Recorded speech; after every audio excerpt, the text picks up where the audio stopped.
Good evening and thank you for joining us tonight. Ahead of Cesar Chavez Day, we're taking an in-depth look back at his legacy and his role right here in the Central Valley. So tomorrow not only marks his birthday, but also a day of action across the state.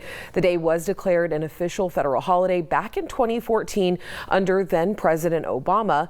And on the day, people across the nation come together to focus on equality for farm workers and all that he fought for during his life here in the Central Valley.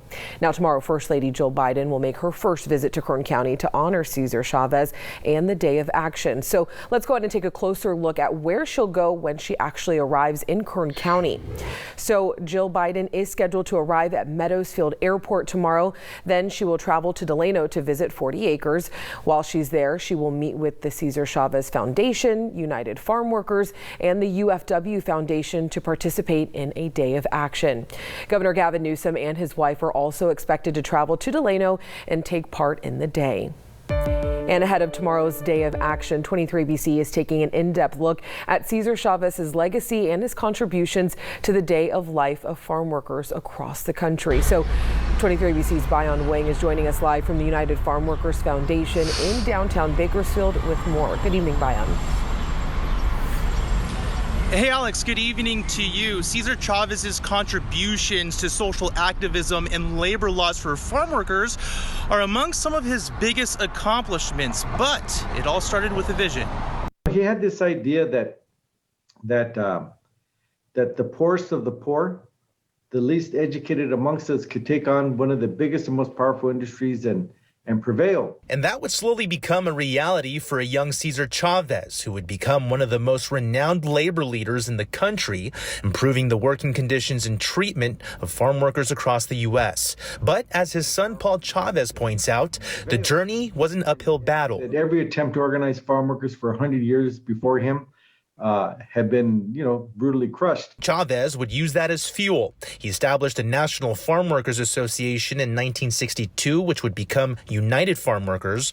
Several demonstrations, marches, and strikes would follow, including the Delano Grape Strike of 1965, where UFW would join Filipino American farm workers in demanding higher wages. Then, in 1965, Chavez and a group of farm workers would march 300 miles from Delano to Sacramento. And as the numbers began to build and as people began to learn about the plight of farm workers, public opinion was swayed. But Chavez would face some backlash in the 70s when he took a strong stance against illegal immigration, as he believed it hindered the collective bargaining process during strikes.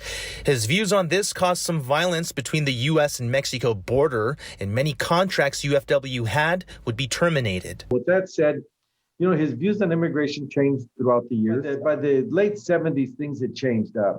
When he organized the union, he made sure that this organization was open to everybody, and its memberships has always been open. Chavez's cause would prevail despite the setback. Schools, libraries, and roadways would be among the many things named after Chavez across the country. In 2012, then President Barack Obama established the Cesar Chavez National Monument in Keene. He was honored with the Presidential Medal of Freedom a year after his death in 1993. UFW spokesperson Lady Rangel says his legacy would be carried out through the generations to come. Decades later, after his death, we're still fighting for the very rights that we started the union, which is just for making sure that farm workers and their families have dignity.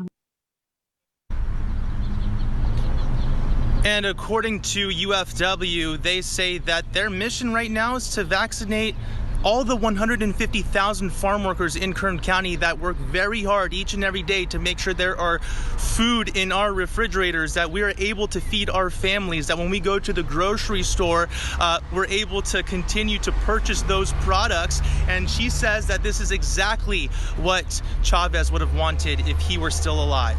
Alex? Yeah, and Bayan, he also worked and communicated with so many different people during his life, including Dr. Martin Luther King, right?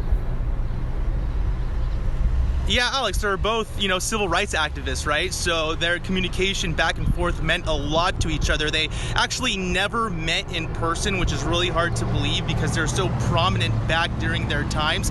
But they did communicate through Telegram. They actually sent notes back to each other, back and forth from each other, basically praising each other for not being violent, not carrying out violent marches. They both were admirers of peaceful protests to get their message across peacefully, and that's exactly what Chavez's legacy stands for today, still in our time here in Kern County. Back to you.